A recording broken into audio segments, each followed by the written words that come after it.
Shalom, shalom to the family. Street baptism back with more knowledge, wisdom, and understanding that we believe comes directly from the creator of all things we see and don't see.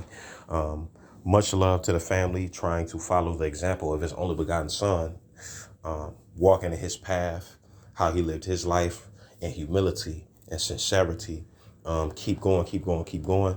Forgive me for any background noise. We're going to get back into it with the Hebrew characters. Here's the second video of the series of segments that's going to come about on this channel concerning the plain or basic understanding of the Hebrew characters, which is going to come right before we actually get into the Hebrew language, learning it, adjectives, nouns, pronouns, etc. So the last character that we did was the first character, equivalent to the number 1, the Aleph. Here's the bait, or as we can see here in the modern Hebrew, quote unquote, modern Hebrew pronunciation, it can be bait or vait, depending on whether or not there's a dagesh or a dot in the middle. We'll get into that later. So let's click images. Here's the second character, equivalent to the English be, clearly. It could be bait, or as we see right here, vait, right? Here's the Aramaic form or script, or modern Hebrew script. Let's see what I have. So here, as we look at the pictures again, or the pictographs, which have meanings, or come with meanings or ideas that give the characters themselves meanings. The bait right here is the second character, again, equivalent to the number 2, equal as far as another language is concerned to the English B and the Greek beta. So here is a tent. It's supposed to be a tent floor plan. So if you look at a tent, and we'll get into that at a later time too, concerning the culture of the children of Israel or ancient Near Eastern culture and how they used to live in their tents and what they look like, etc.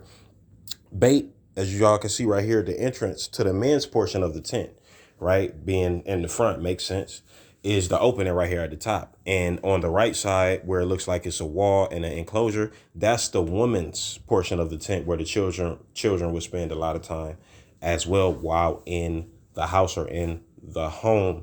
So that's what this bait is supposed to represent as far as the pictograph and the meaning is concerned. It's supposed to represent a tent floor plan. As we can see here, here it is again. I think I got this picture from Jeff A. Benner's website. Jeff A. Benner is somebody that y'all can look up on YouTube, or y'all can look him up on your search engine and find him. He has much information concerning the culture relating to the language of the children of Israel or the ancient Near East. I believe that's where I got this from. Too. But as we can see right here, the second character is the bait. We got the Aramaic or modern Hebrew script there. Then we have the transliteration bait. Then we have the paleo pictograph or look for this character. And this character means it can represent the house or the family, because the house or the family is in the tent or in the home. This is where they dwell at. So this is what this character means as far as the Hebrew is concerned, because every Hebrew character, again, has a meaning as well as a numeric equivalent. So here, this bait represents two, being the second character in the Hebrew Aleph bait, or the character list. But this bait can also be a preposition.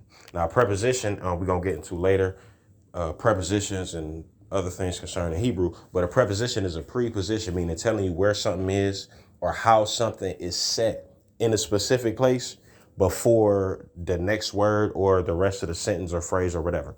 So bait as a preposition represents, it can mean in, with, or by, as in the house, with, meaning enclosed together, or by something, meaning related to the house or whatever is being spoken about in whatever text you're reading. So bait is also a preposition. Praise the Father is one of the main prepositions, along with the lamed, the kaf, what's another main preposition, and the mem. We'll get into that later though. So this is a debate, the English B. This is where we get the English B from. Ultimately, of course, we have to go back through other languages, but the numeric equivalent for this character is 2, being the second character in the Hebrew character list. And it can represent the house or the family, amongst other things, y'all. I'm just giving y'all the plain or basic understanding of these characters, things to keep in mind while you read them, because it's a beautiful thing, right? To understand the Hebrew language, the most significant language on the earth, and always will be, even if we don't have the pure pronunciation today. So praise the Father for much wisdom. And that's the bait. Shalom, shalom to the family.